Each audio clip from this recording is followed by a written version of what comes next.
Professor Trupti Wag, and first of all, let me congratulate Malti Madam for really giving the very thorough welcome speech.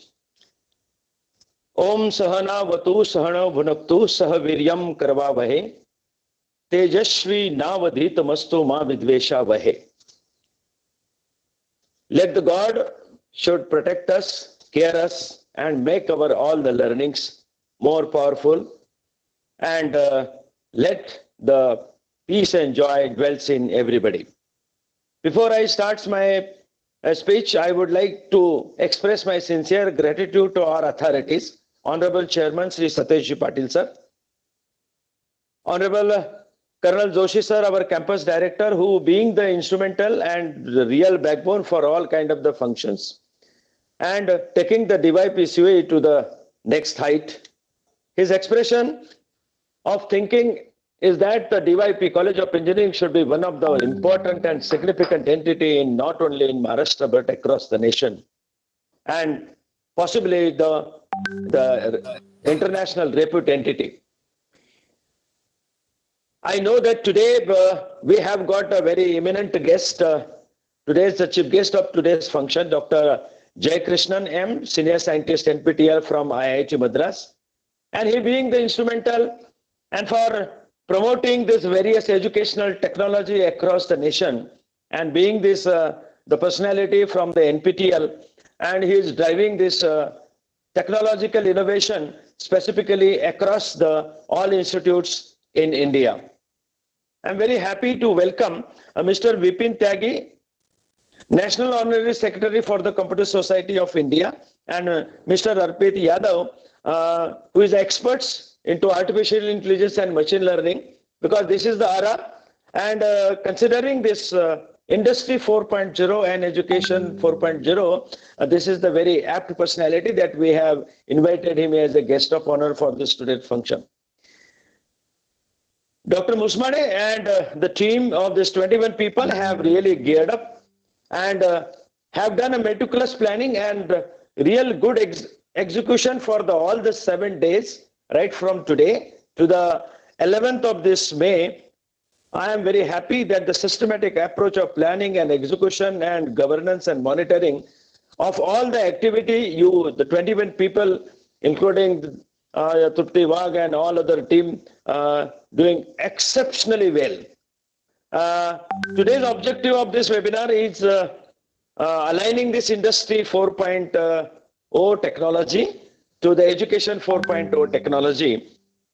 The main reason of this is enhancing the employability, skilling, quality of the professional, and to enhance the socio-economic development of the country.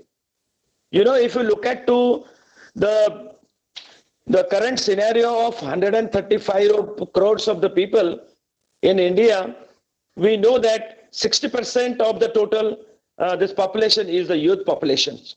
Out of this 80 crores youth, you know that only 20% of the total youths are employable youths. So consider that 64 crores of youths are still struggling for the employment.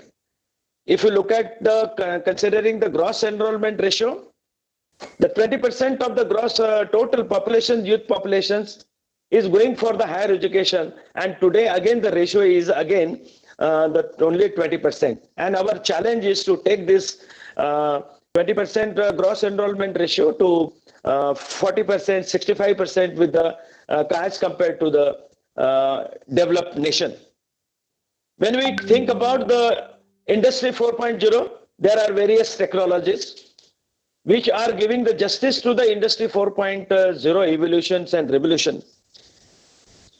Let me tell you and explore the important technology who will be giving to the justice to the Industry 4.0, which are mainly prominently the artificial intelligence and data science, machine learning and deep learning technology. Second important technology is again the Internet of the Thing, and third is the industrial Internet of the Things. If you look at to the both of this technology, where millions and millions of the devices are connected together over the internet, and their proper monitoring and governing is possible because through the internet. Even though suppose some plant has to be operated from the various remote places, this is also possible through the internet enabled technology.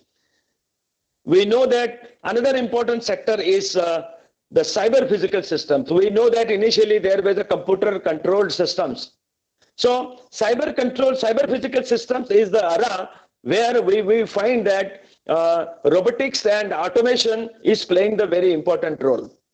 As far as the robotics and automation is concerned, whole world is now moving towards that, bringing this all the physical element to connecting to the intelligent systems.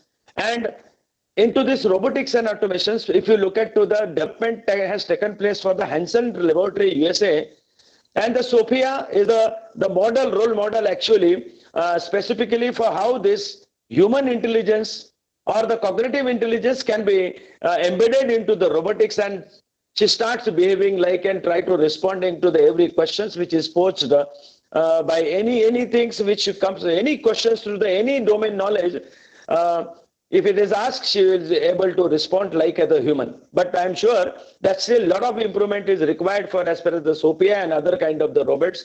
And hence robotics and automation is going to be the field. And I'm very happy that next year this particular program, robotics and automation, will be also there into DYPCOE. I know that in the computer engineering and IT, we have another two important center of excellences as the artificial intelligence and data science and this IoT. Internet of the Thing is also established into the DYPCOE in Electronics and Telecommunication Department along with the Cyber Physical Systems into Mechanical Engineering. Virtual reality and augmented reality as well as the mixed reality is the era, and if you look at to the by 2026, you will find that 5 trillion market will be open for this particular segment of the virtual reality and augmented reality. In the field of the security, cyber security, blockchain have come up into the technology where the financial transactions and the banking sector is going to revolutionize everything. So that's why we have to, and fortunately, aligning to this one also in DYP College of Engineering into IT department and the computer engineering department, they have started this cyber security cell, and where I think that 400 people, students specifically of the DY Patil College of Engineering, has been trained how to do the ethical hacking and do the proper penetration testings as far as this understanding and identification of the vulnerability across this particular proliferation of this social media and working onto the social media and trying to hack to the various companies' website. I know that some of the students are rated as a very high level ethical hacking and they have been trained into her. And I know that this cyber security, yesterday also we were discussing about the cyber security. Honorable Vice Chancellor Nitin Karmarkar ji has mentioned the concern of this, how to solve these particular social problems in the banking sector or any individual where everybody's account is being hacked. And that is why to give the justice, this era is the Industry 4.0 does makes a very important role. As far as the cognitive computing is concerned and the quantum computing, these are the again two important technology as per with respect to the Industry 4.0. And utilizing this cognitive computing, IBM have played an important role and they have developed the one system which will be assisting to the any sector, specifically into the medical sector. Any questions the patients ask and the patients and doctor contributions and connections and communication which is received and listened by this computer, cognitive computing systems, and they are going to respond to the various questions and they address. So thus cognitive computing and quantum computing plays a very important role. Because if you look at to the handling the huge petabytes of the data, here the computing servers and supercomputers are also not sufficient. Hence the IBM has also come up with this quantum computing facility which will be changing the complete dimension of the industry.